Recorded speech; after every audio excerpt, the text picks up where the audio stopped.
कल आपने पूरे दिन सोशल मीडिया पर खास तौर से सांचौर से और जालोर से आने वाले सांसद देवजी भाई पटेल की तस्वीरें देखी होगी, जिन पे उनका विरोध हो रहा था जबरदस्त तरीके से। कुछ लोग हैं गो बैक के नारे लगा रहे थे, पत्थरबाजी भी हुई और तमाम तरीके से।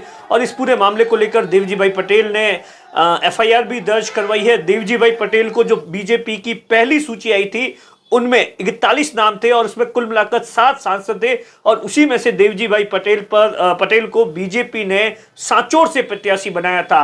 तो देवजी भाई पटेल पर जो बाकी जो दो और वहां से दावेदार थे, जीवाराम चौधरी और दानाराम चौधरी, जो कि 2018 का विधानसभा चुनाव लड़े थे, हार गए थे। और उसके बाद में वहां के कुछ समर्थक है वो लगातार देवजी भाई पटेल पर गंभीर आरोप लगा रहे थे, धोखा देने का आरोप लगा रहे थे। और इसी मामले को लेकर आज देवजी भाई पटेल ने एक कार्यक्रम के दौरान सफाई दी है और अपने भाषण के अंदर तकरीबन ये 1.5-2 मिनट का भाषण है। और यकीन मानिए पूरी की पूरी जो अभी जो घटनाक्रम चल रहा है, जो नाराजगी चल रही है, क्योंकि आप देखिए लगातार बीजेपी की पहली सूची के बाद काफी जगहों पर विरोध प्रदर्शन चल रहा है, क्योंकि बीजेपी ने इस बार जिस तरीके से पहली सूची निकाली है हर कोई चौंक गया।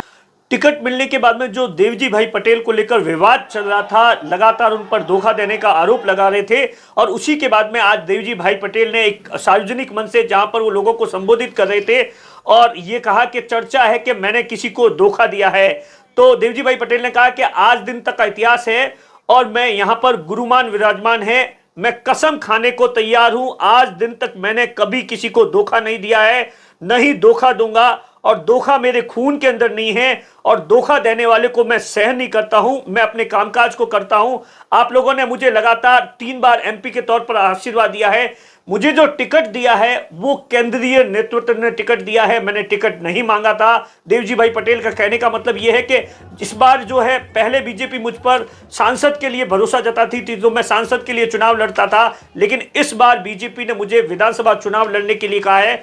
तो यहां से जो प्रत्याशी है जो है वो कमल का फूल है, वो इलेक्शन लड़ रहा है। मैं इतना ही चाहता हूं कि जो मोदी, देश के प्रधानमंत्री नरेंद्र मोदी है, वो उनकी जो योजनाएं हैं वो अंतिम व्यक्ति तक पहुंचे। और आपने मुझे इससे पहले भी 3 बार आशीर्वाद दिया है, मैं चाहता हूं कि मैं फिर आपके साथ में कामकाज करना चाहता हूं, इसीलिए मुझे एक बार फिर से आशीर्वाद दिए। मैं कोशिश करूंगा कि किसी भी तरीके से जो इस इलाके की समस्या है और मोदी सरकार का और देश के प्रधानमंत्री नरेंद्र मोदी का जो ड्रीम है उसे अंतिम व्यक्ति तक पहुंचाने का। कई जगह रे मादे एक चर्चा हेलाड़ी केसाजी आ टिकट है, आ टिकट धोखा थी लीधु है।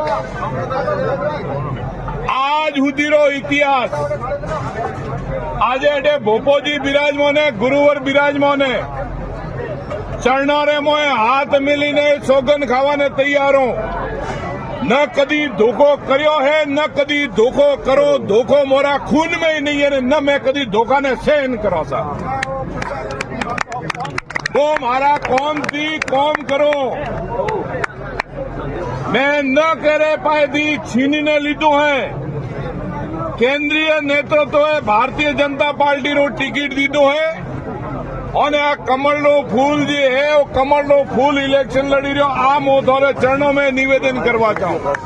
अब देखिए देवजी भाई पटेल को उतारने के पीछे बीजेपी की एक बड़ी रणनीति है, क्योंकि वहां उस सीट से बीजेपी है 2008 के बाद में चुनाव है वो नहीं जीत पाई है। वहां पर बीजेपी के अंदर जिस तरीके से आपसी गुटबाजी होती है, एक व्यक्ति को टिकट मिलता है, दूसरा निर्दलीय चुनाव लड़ लेता है या पार्टी को हरा देता है। और उसी को देखते हुए वहां पर 2 प्रमुख दावेदार थे, जीवाराम चौधरी जो कि लगातार 1998 से चुनाव लड़ते आए हैं, 2 बार वो विधायक भी बने हैं, 2 या 3 बार विधायक भी बने हैं। बीजेपी के साथ, पार्टी के साथ में भी उन्होंने चुनाव लड़ा। जब बीजेपी ने टिकट नहीं दिया तो निर्दलीय भी चुनाव लड़ा। उसके बाद में 2018 के अंदर बीजेपी ने उन्हें टिकट नहीं दिया तो वो निर्दलीय चुनाव लड़ रहे थे। 2018 के अंदर दानाराम चौधरी को वहां से बीजेपी ने प्रत्याशी बनाया था और इस बार ये दोनों दावेदार थे और ऐसा कहा जा रहा था कि दोनों के बीच में जबरदस्त तरीके से टक्कर है, दोनों में से कोई एक टिकट ला सकता है। लेकिन पार्टी ने यह देखा कि दोनों की लड़ाई में पार्टी ने तीसरे देवजी भाई पटेल को उतार दिया और उसके बाद से ही लगातार विरोध है।